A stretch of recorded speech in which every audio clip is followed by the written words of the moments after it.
Welcome back to another episode of the Canon on the Boom Bust channel. I'm your host Terry, and today doing a double review of the Penguin and Joker Folie Deux. Didn't feel like making two separate videos, so hey, they're in the Batman world, so we're just gonna, not the Batman, but you know what I mean.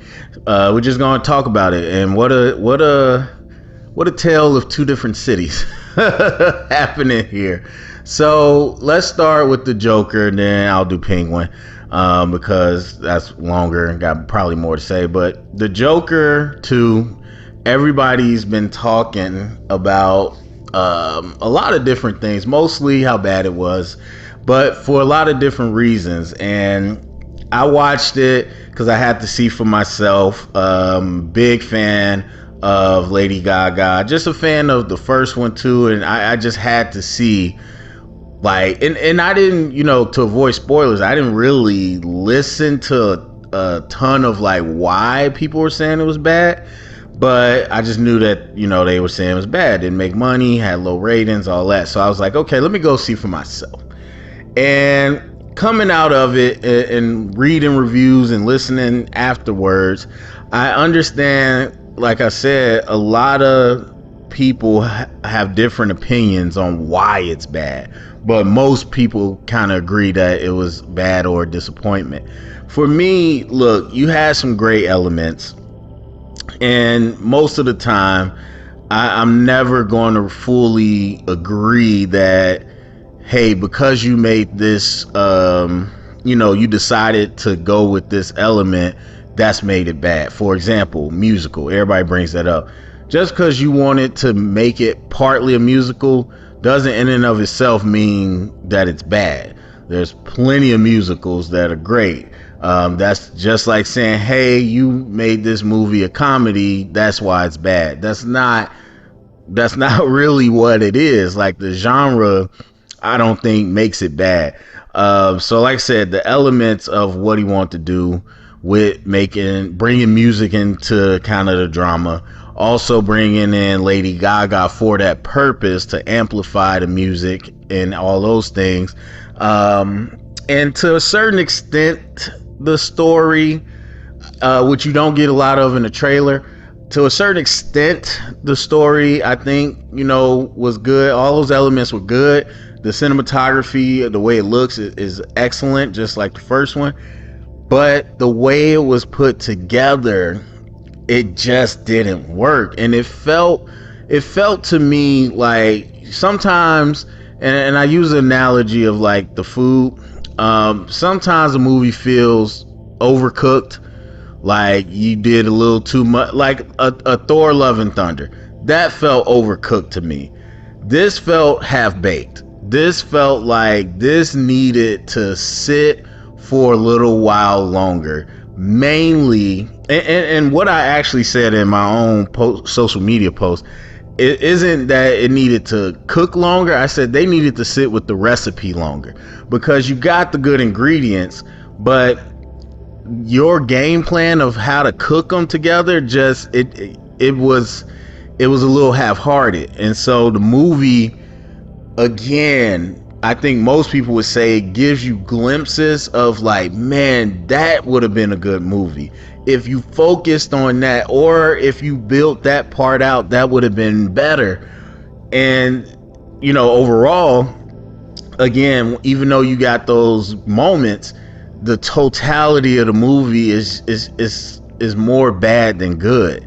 And the writing really suffers from choices in the story, mainly the story, and I wouldn't even say I wouldn't even say dialogue. Honestly, I wouldn't even say the dialogue, but just the scene choices, the editing, the pacing. Like, it's just a lot of that. I think even before you shot it, I think the writing and the script needed a lot more time to bake, and then everything else after that. So for me, like, getting into like specifics, because I don't do non-spoiler, so if you plan on watching it, probably don't listen. But for me, I still struggle with the choice to say that Arthur essentially regrets everything that happens.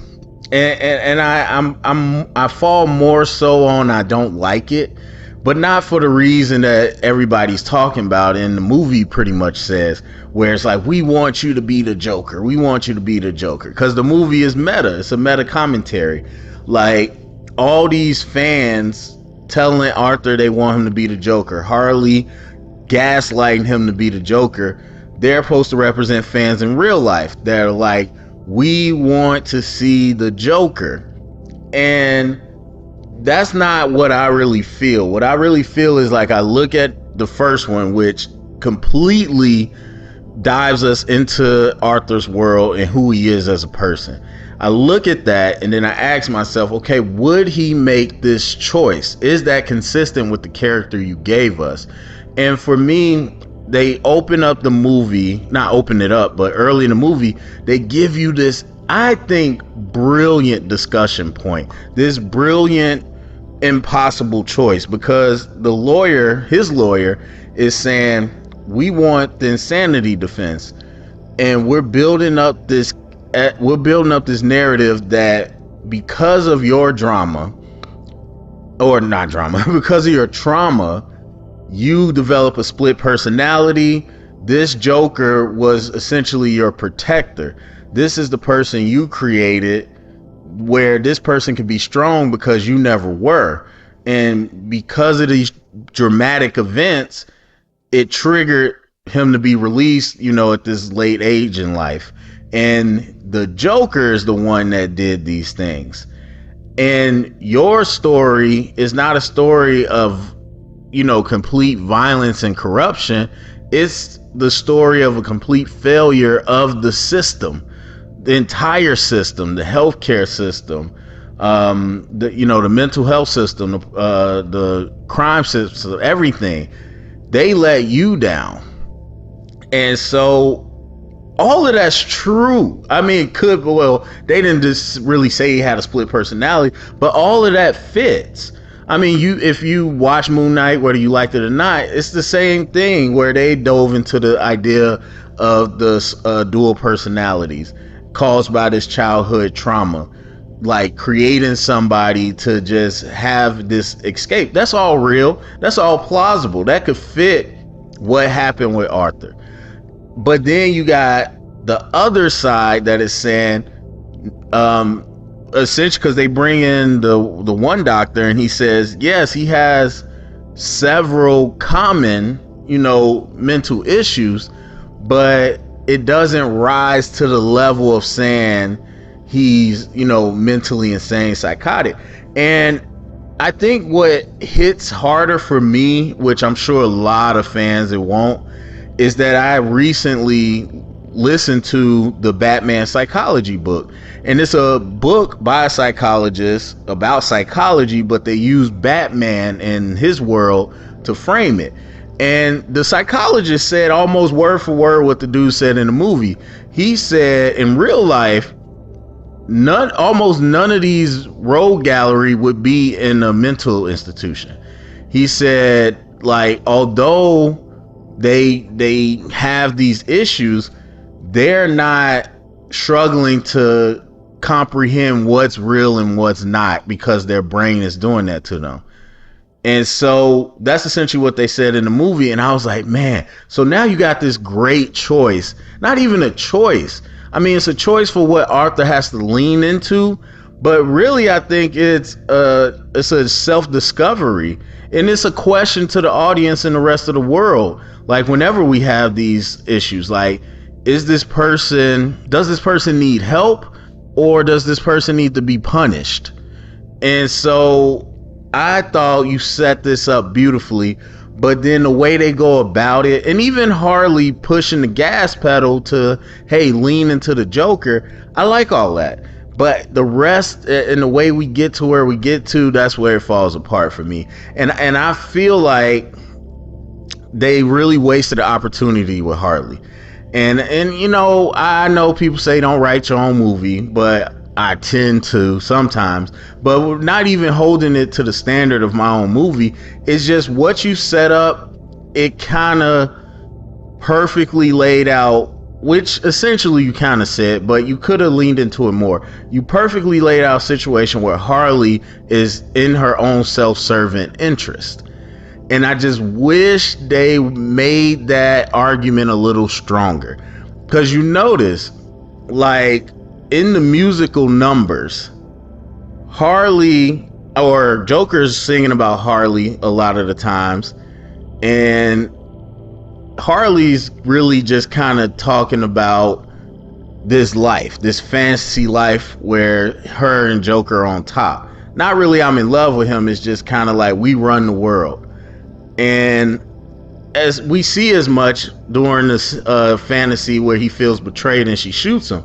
And before that, he said, you made it all about you. It's called Joker, like it's supposed to be about me. And so you have this, you start to have this idea of like Harley is trying to like ride his coattails to be just as big as him. And Joker wants the attention, which reflects kind of the traditional relationship a little bit from the animated series. And so I thought the seeds were there, but go further. Like, is Harley trying to get him executed so that she can write this book about him and blow up her psychology career? Like, is she trying to do that?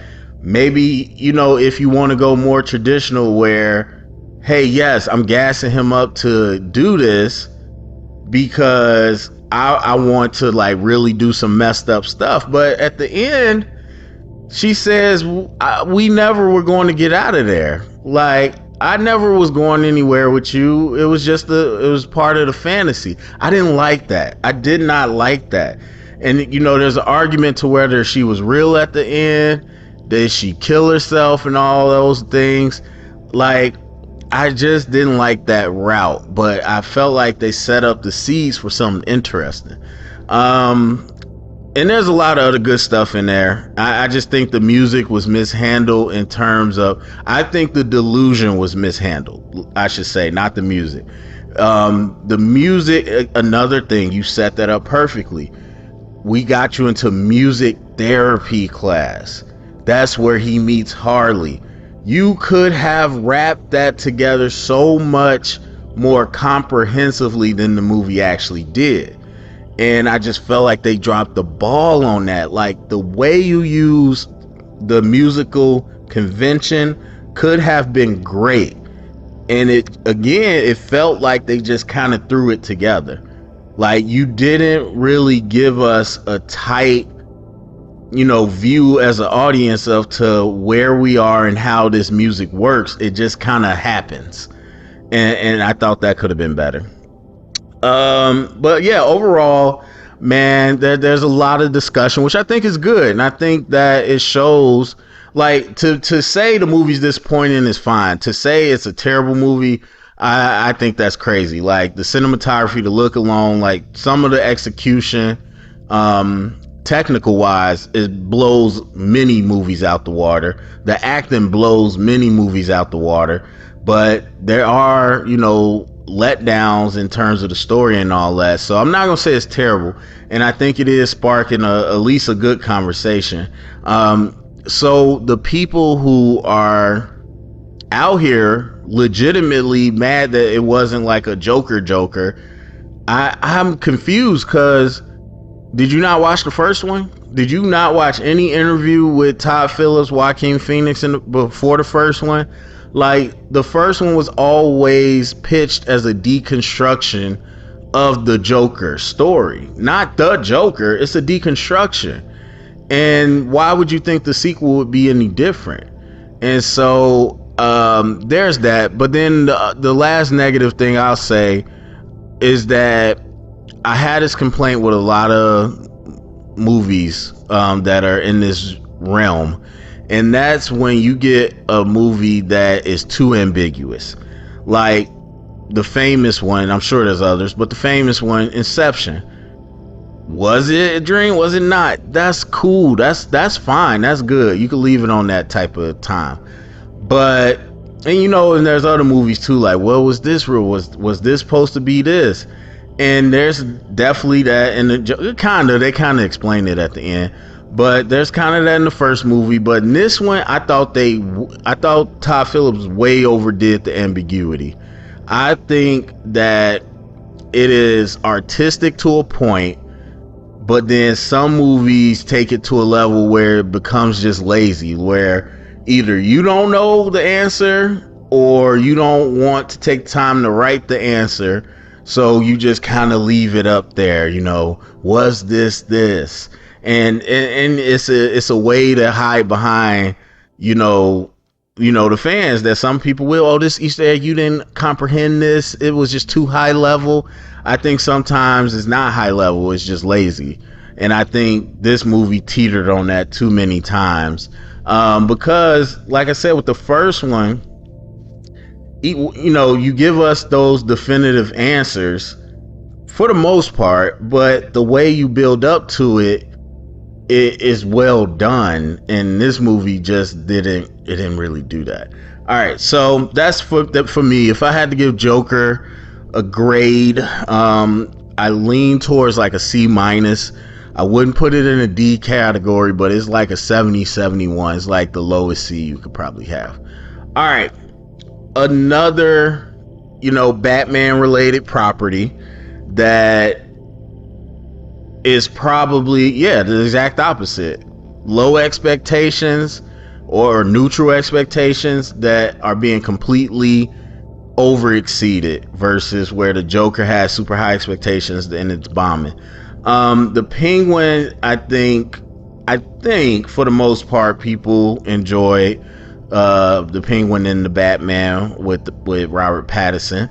I didn't really hear any complaints. I think everyone would at least agree that you could not really tell that was Colin Farrell, or how you say, I don't know if I'm pronouncing that right, but I think, like I said, most people enjoyed that character and knew what type of actor Colin was, that he could bring it.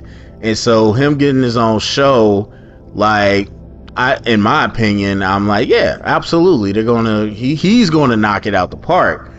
What's been so amazing about this show is that the entire show knocks it out of the park. Like, it's not just, hey, I'm showing up to watch Colin play this character.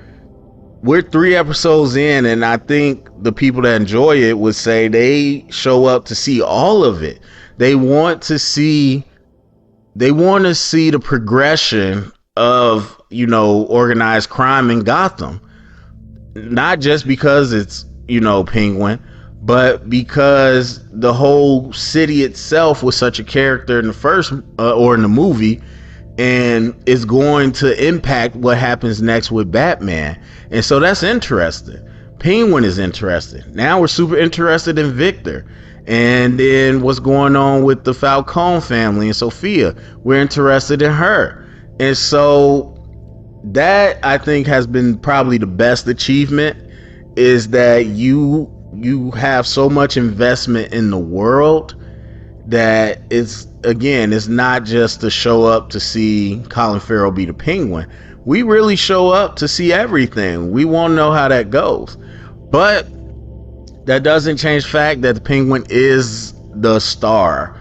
Everybody's operating at an A level, but Penguin is operating at an A plus as a character. Colin Farrell, all that, like, just absolutely powerhouse performances. Just like, I wouldn't even say bringing you in, because I was already in. And even though it's clearly a different type of telling of the Penguin, it's the same story. So I didn't need any of that. I'm already in for that. But as far as just stealing the scenes and the way he interacts with everybody, the way that he tries to, I wouldn't even say tries, the way he's able to read people and manipulate the situation at the drop of a dime. Like some people say, it's like watching a magician. It's like close-up magic. And so it's very entertaining in that own right. But we really understand, especially after this last episode, just the ambition that drives him. And I think it was one thing to see, him kill the I don't even remember, is it Al something. It's one thing to kill him because of his anger being made fun of, being made to feel small. It's one thing to see his mom kind of put a battery in his back because he's trying to leave town instead of dealing with it. It's a whole nother thing once we get to where we are now after episode 3, where he's I think coming to terms with it, because he's lying to everybody and he doesn't spend much time really being honest with himself. So everybody for the most part takes it, but Sophia, no matter what he does for her, she's not taking it. She's not taking the bait. She's not taking the sweet candy. She's like, okay, cool, yeah, but yeah, you still screwed me over. You effed me over. Why'd you do that? And she pushes him to the point where he finally, even though he's talking to Sophia, I think he's talking to himself. He finally admits, like, where I come from, what I had to do to get here, I don't apologize for it because I had nothing. And now, because of me and what I did with these 2 hands and these 2 feet, I've risen to this level. And I don't apologize for it. And I want more. I want even more. And so even in 3 episodes, you can see that kind of bit of an arc where we know he's a social climber, but now outside of, independent of his mom, independent of somebody making him angry, independent of even trying to help Vic, he's like, no, I want this and I'm gonna take it, and I'm not ashamed that I want it. And so it's that part is good, but the dialogue, man, the writing of this show, like the chess game happening with the crime family and the power struggle, it's all good. But story wise, but the dialogue in each scene, to me, that outweighs any part of the story. The dialogue of these scenes are so rich and they're so faithful to the character. Like I talked about earlier with the Joker, are you being consistent with the character? And again, it's only 3 episodes, but they're so faithful and consistent to the characters as we've set them up so far in this show. And not only is it consistent with that attention to detail, but the part I love about this show, and I said it after episode 1, but I didn't do a review, but to people I talked to, the part that I love the most about this show is they do not treat anyone like they're stupid. Every single time you get into a position where people can be suckered by the Penguin, they did it. And that completely, I wouldn't say, that subverts expectations, because I don't really know, enough about this world to say whether or not, they should be suckers. But at least for me, it stood out because I'm like, whatever, Maroney, hey, this, you got this, I'll do anything for you.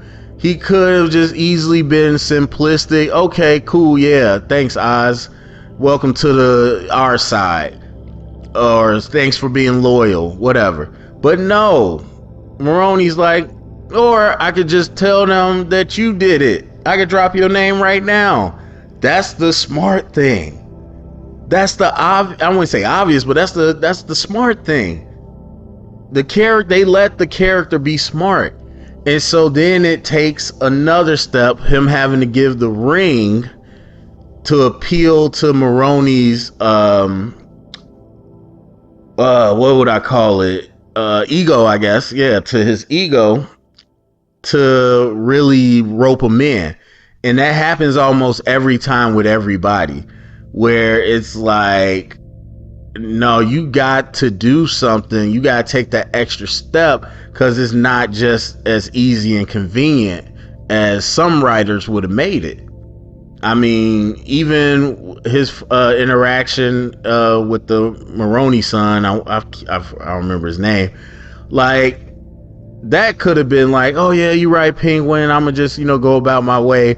No, he was smart enough to know that he knew more about Penguin than Penguin thought.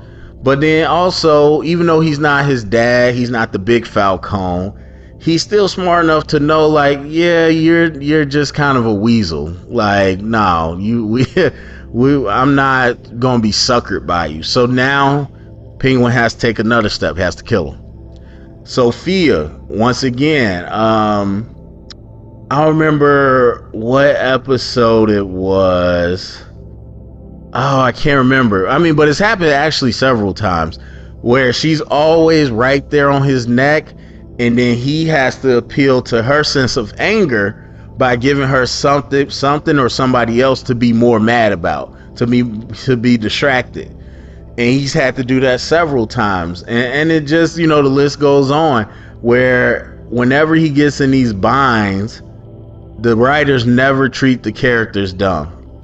Even when in this last episode, oh man, okay, so when they were on the dance floor and they were selling these drugs, as they was, the whole plot was unfolding, I sat there and thought, I'm like, especially with the opening of the episode, I'm like, this city is majorly damaged.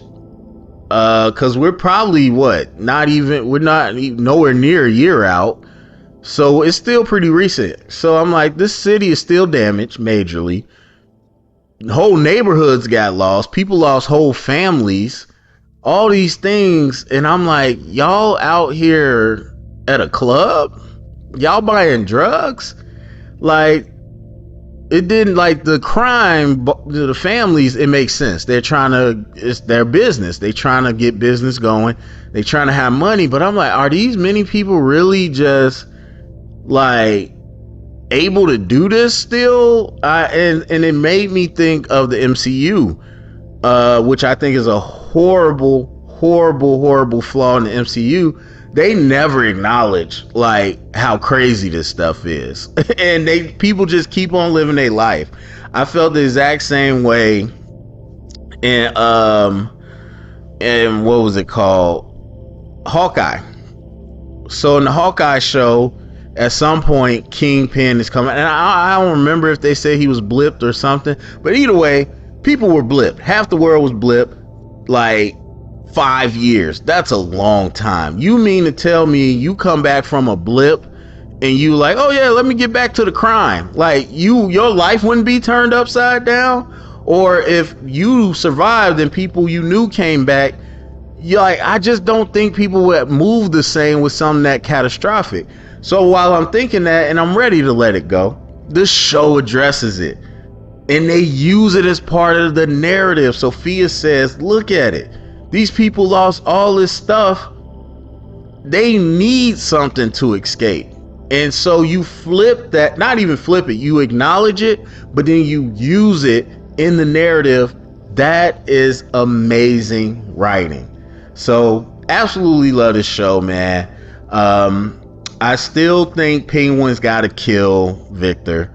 I know, like, last episode could have went a lot of ways, but I think to solidify Penguin, I mean, he's bad. He's killed guys. He's double crossed. We know that.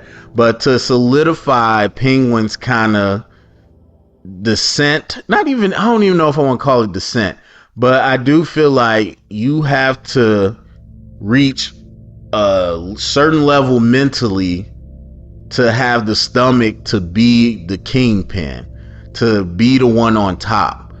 You got to have a certain level of ruthlessness. And I think for the audience, killing Victor is what they plan to do to show his final thing. But I don't know. This show has been smarter than that. So I think it's very possible that, because even this episode, they played with it and they teased us in our face that he might die. And they did it 3 times. They did it each episode. Each time, I think, made sense in its own moment, because this one was different. This one was about being betrayed, and in that moment Penguin didn't do it, and then Vic came back. So I think they know that they're setting the expectation of Victor has to die. I still think it happens, but again, I think the writers are probably a little too smart to do the obvious thing. And then the last thing I'll say that I thought was cool, one way that I described the Penguin, it kept reminding me, especially the second episode, it kept reminding me, or maybe it was this episode, but it reminded me of that, I want to say Chappelle's first Netflix special, where he talks about this book he read about a pimp, and essentially he was talking about how the pimp could always tell, like, when or he said a girl, whatever, she had only so many, tricks in her, or what would you call it? She just has so much in her tank. Each one was different, but each person has their own capacity. And he said that the key to him being such a good pimp is he always knew when they were about to reach that and how to get a little more and when to cut it off. And it just reminded me of Oz. Like, he was, besides reading everybody else and kind of what they want, he reads Vic so well all these episodes, to the points where he knows he's not comfortable with something, he might fold or whatever, and he does something, whether it be something material, whether it be words of encouragement, whether it be positive reinforcement. He always knows exactly when to kind of manage the person's emotions to get them to do what he needs. And I just think, just brilliant. So anyway, that's it for me. Go to the comment section. What did you think of Joker 2 or Penguin, whichever one you watch, or both? Share it around, get the conversation started. Thumbs up, subscribe, and I forgot to sign off. Oh, if you heard it here, it's official canon.